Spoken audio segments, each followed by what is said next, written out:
क्या है मॉन्ट्रो संधि? यूक्रेन संकट के बीच क्यों है चर्चा में? यूक्रेन रूस संघर्ष के बीच एक शब्द सुनाई देने लगा है, मॉन्ट्रो संधि। यूक्रेन ने टर्की को इसका हवाला देकर अपनी समुद्री सीमा में युद्धपोत का आवागमन रोक देने को कहा है। क्या है आखिर ये संधि? तुर्की को इससे क्या ताकत मिली हुई है? क्या तुर्की ऐसा कुछ कर सकता है? इससे रूस पर क्या असर पड़ेगा और यूक्रेन को क्या फायदा होगा? आज हम इसी पर चर्चा करेंगे। दुनिया भर में ज्यादातर व्यापार जलीय मार्गों से होता है। इनमें दो मार्ग सबसे महत्वपूर्ण हैं। इन मार्गों में 48,000 जहाज साल भर में गुजरते हैं। ये दोनों मार्ग बॉस्फोरस और डार्डेनल्स स्ट्रेट से गुजरते हैं। इन दोनों मार्गों पर तुर्की का कंट्रोल है। ये दोनों जल संधि को लेकर यूक्रेन ने तुर्की से कहा है कि रूस के युद्धपोत को यहां से नहीं गुजरने दिया जाए। अब सवाल बनता है कि क्या कोई देश ऐसा कर सकता है?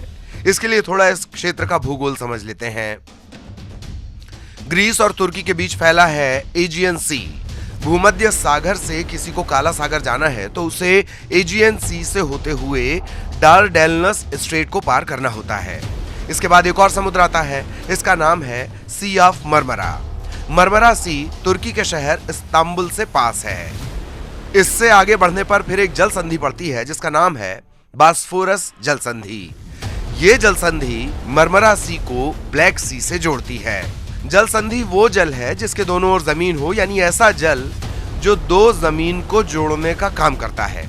अब किसी को भूमध्य सागर से काला सागर में जाना है तो उसे एजियन सी से डार्डेनल्स जल संधि, सी ऑफ मरमरा, बॉस्फोरस जल संधि का रास्ता तय करना होता है। अब जरा यूक्रेन संकट में ब्लैक सी के महत्व को समझने की कोशिश करें। ब्लैक सी यूक्रेन के दक्षिण में है, क्रीमिया को पूरी तरह से घेरे हुए है। क्रीमिया के बगल से स्ट्रेट ऑफ कर्च के माध्यम से रूस और यूक्रेन के बीच स्थिति सी ऑफ अजोव तक पहुंचता है। रशिया अपने जहाजों के माध्यम से यूक्रेन के दक्षिणी पश्चिमी हिस्से पर अटैक करना चाहता है। ऐसे में अगर रशिया के जहाज वहां तक पहुंचेंगे ही नहीं तो वो आक्रमण कैसे करेगा? शायद कुछ लोगों को यह समझ ना आए कि जब रूस यूक्रेन के पास ही स्थित है, क्रीमिया पर लगभग उसका कब्जा ही है, तो उसके जहाज भूमध्य सागर से क्यों आएंगे? चलिए ऐसे भी समझ लेते हैं। जहाज को कभी जमीन पर नहीं लाया जाता है। बनने से लेकर सेवा काल तक ये जल में ही रहता है। दुनिया के सभी ताकतवर देश के जहाज अपने जल क्षेत्र में नहीं रखते हैं, बल्कि दुनिया भर में घूमकर अपने व्यापारिक पोतों और सुरक्षा सामान लेकर चलने वाले जहाजों की रक्षा करते रहते हैं। ऐसे में जब ये जहाज किसी देश के पास से गुजरते हैं तो उससे युद्धाभ्यास भी कर लेते हैं, यानी युद्धपोत कहीं एक जगह डेरा न डालकर यात्रा करते रहते हैं। ऐसे में जब किसी देश को आक्रमण करना होता है तो वो अपने युद्धपोतों को आने का आदेश देता है। अब रशिया अगर भूमध्य सागर में मौजूद अपने युद्धपोत को बुलाता है तो उसे तुर्की के रास्ते से गुजरना होगा। अब सवाल यह है कि ताकतवर रूस के जहाज को क्या टर्की रोक सकता है? क्या उसे ऐसा कोई अधिकार मिला हुआ है? तो जवाब है हाँ, उसे ऐसा अधिकार दिया गया है। बात 1936 की है।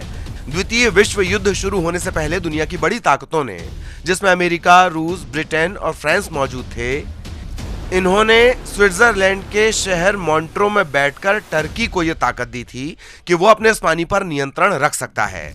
यानी कोई सैनिक पोत अगर वहां से गुजरता है तो उसे वो कंट्रोल कर सकता है। ठीक वैसे ही जैसे स्वेज नहर पर इजिप्ट टैक्स वसूलने का अधिकार रखता है, तुर्की को यह अधिकार दिया गया है कि डार्डेनल्स और बॉस्फोरस से कोई युद्धपोत गुजरेगा तो उसे तुर्की से अनुमति लेनी होगी। ब्लैक सी से 6 देशों के बॉर्डर लगे हैं। इसमें बुल्गारिया, रोमानिया, यूक्रेन, टर्की, रूस और जॉर्जिया शामिल है। इन सभी का ब्लैक सी पर कंट्रोल है। अब अगर इनमें से कोई भी देश अपना युद्धपोत यहां से ले जाना चाहता है तो उसे टर्की से 8 दिन पहले अनुमति लेनी होती है। अन्य देशों को अगर युद्धपोत भेजना होता है तो उसे 16 दिन पहले टर्की को सूचना देनी होती है। युद्ध की स्थिति में टर्की इन जहाजों को रोक भी सकता है, मगर वो रूस के जहाजों को नहीं रोक सकता। इसका कारण यह है कि युद्धपोत जिस शिपयार्ड या पोर्ट से बनता है वहां से उसका पंजीकरण होता है। अब जहाज जहां से पंजीकृत होता है वहां का जहाज कभी भी अपनी पंजीकृत स्थिति पर जा सकता है। रूस के ऐसे युद्धपोत को जाने से टर्की नहीं रोक सकता, मगर अगर रूस अन्य जहाज यहां बुलाता है तो उन्हें रोका जा सकता है। ये रोक की स्थिति केवल युद्ध के समय ही हो सकती है। यूक्रेन के मामले में मसला यह है कि इस संकट को अभी तक टर्की ने युद्ध नहीं माना है। ऐसे में मॉन्ट्रो डिक्लेरेशन लागू नहीं होता है। इसमें एक नियम यह भी है कि अगर किसी को अपना गुप्त वाहन ले जाना हो यानी सबमरीन ले जानी हो तो उस पर यह रोक लागू नहीं होती है। ऐसे में इस रास्ते से सबमरीन को ले जाने के लिए तुर्की की अनुमति की जरूरत नहीं होगी। अब एक मसला और है। काला सागर के 6 देशों में से 3 देश बुल्गारिया, रोमानिया और तुर्की नाटो देश हैं।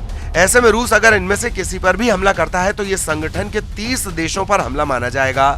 संगठन के तौर पर तुर्की को नेटो के प्रति प्रतिबद्धता जाहिर करनी होगी, लेकिन तुर्की कई मामलों में रूस पर निर्भर है। खासकर व्यापार और पर्यटन के मामले में उसे रूस से बड़ी आय प्राप्त होती है।